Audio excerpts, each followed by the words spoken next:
અને કહેવત છે ને કે આપણને પાળવા માટે લોકોને કોશિશ નહીં પણ કાવતરા કરવા પડે। આપણને પાળવા માટે લોકોને કોશિશ નહીં પણ કાવતરા કરવા પડે અને ત્યારે સમજી લેવું કે આપણા નેજા આકાશમાં ફરકી રહ્યા છે।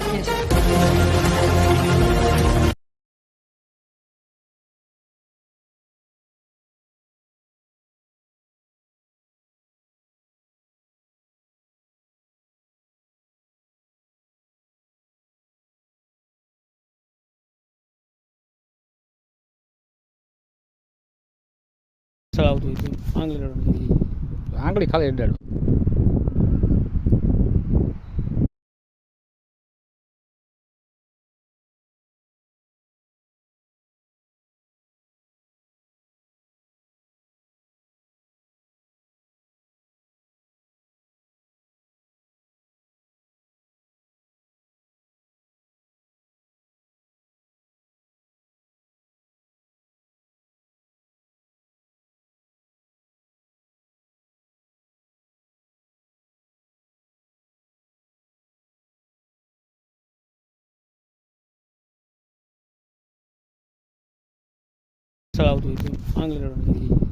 આંગળી ખાલી અડાડો।